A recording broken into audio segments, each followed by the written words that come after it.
An army? 5 kings? A battle that had already been raging for hours? No. The real story began long before the armies reached Gibeon.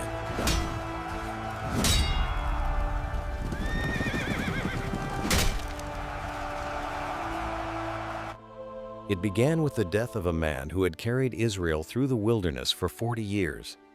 Moses was gone, and with him went the leader an entire generation had known.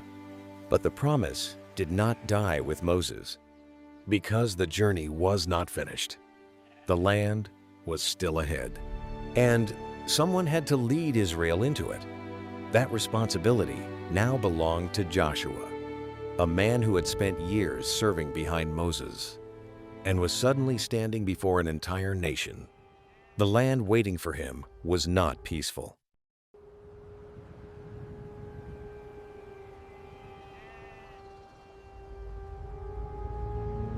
It was occupied by kings, fortified cities, trained armies, and people who had no intention of surrendering their territory without a fight. Joshua was not being given an easy inheritance. He was being given a responsibility, and God knew exactly what Joshua would face.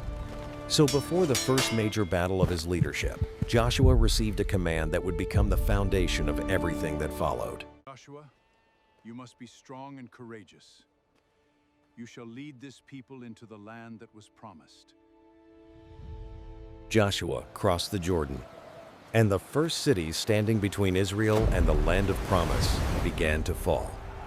Jericho,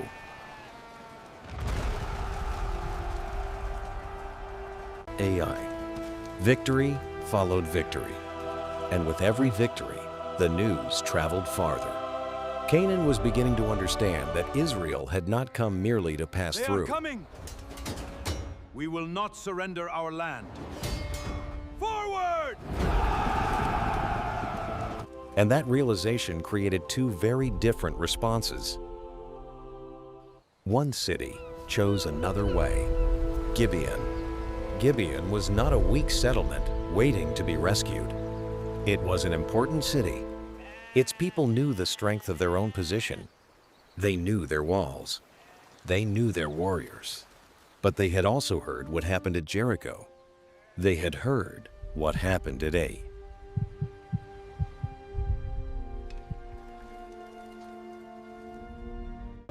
And they understood something that pride often prevents people from admitting. Sometimes, strength is not enough. So Gibeon made a decision.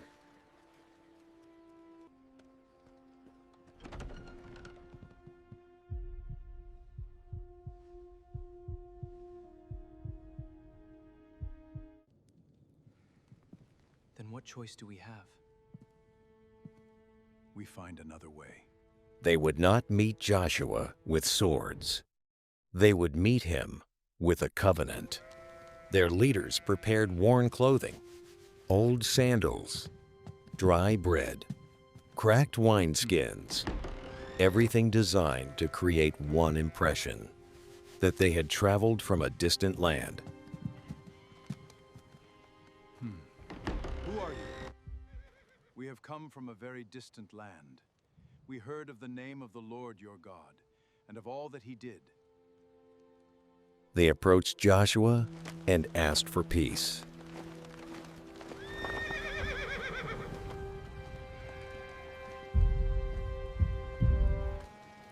Our country is very far from here.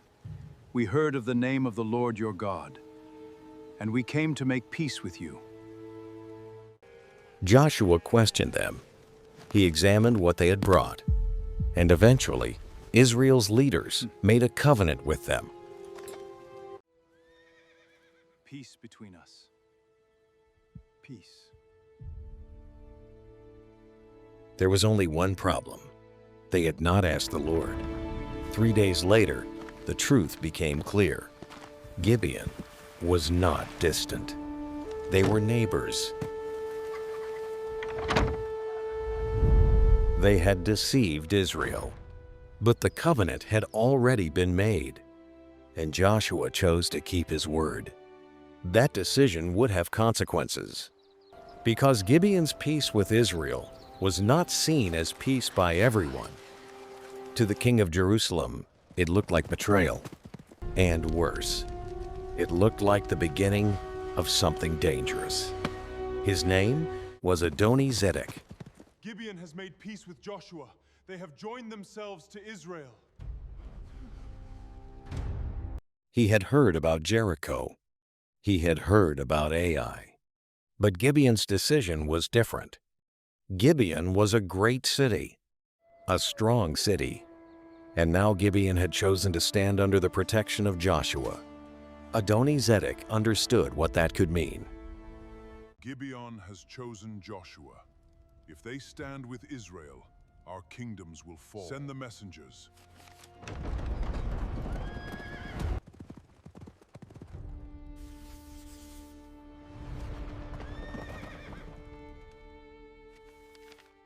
We march.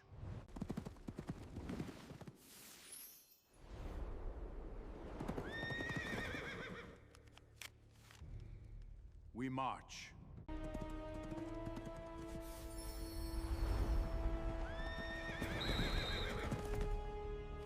5 kings, We march. 5 kingdoms, 1 decision. They would strike Gibeon before Joshua could protect it. What began as a covenant of peace was now becoming a reason for war.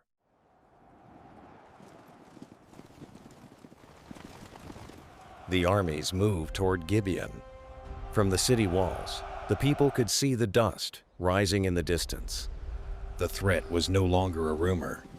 It was coming toward them. 5 kings had united against them. And suddenly the covenant they had made with Joshua became their only hope. Gibeon sent for help. The message traveled to Joshua at Gilgal. The request was urgent. They were not asking him to defend an abstract agreement. They were asking him to defend people who had placed their lives under that agreement. Abandon your servants. Come to us quickly, save us, for all the kings of the Amorites. Joshua had a choice. He could consider the deception. He could decide that Gibeon had brought this upon itself. Or he could honor the covenant. He chose the latter. And that night, Joshua gathered his army. We march tonight. The Lord has given them into our hand. Joshua did not wait for sunrise. Israel marched through the night. The road from Gilgal toward Gibeon was difficult. Rocky ground, Then we are close. steep Keep paths, moving. dark valleys. Thousands of soldiers moving through the darkness. They had already traveled far. But Joshua kept them moving because Gibeon was waiting. And 5 armies were already there. The men marching behind Joshua could not know exactly what awaited them at dawn. So Israel continued through the night, while the 5 kings prepared for battle. Joshua was already coming. Morning came, and the armies of the Amorites were not prepared for what they saw. Joshua had arrived. The attack came suddenly. The battle erupted. The confidence of the 5 kingdoms began to collapse. The army that had gathered to destroy Gibeon was now running for its life. Israel pursued them from Gibeon toward the ascent of Beth Horon. And then something happened that changed the battle completely. The Lord threw the enemy into confusion. And as they fled, the heavens themselves became part of the battle. Great hailstones fell upon them. Keep moving. And according to Yes. the biblical account, more of the enemy died from the hail than from the swords of Israel. The kings had brought their armies, expecting to defeat Gibeon. Instead, they found themselves facing something they could not fight. The battle was no longer being decided by numbers alone. But while their armies were fleeing, the 5 kings were no longer thinking about victory. They were thinking about survival. Adoni-Zedek, Hoham, Piram, Japhia, Debir. They escaped from the battlefield and eventually found a place to hide. a cave at Makkedah.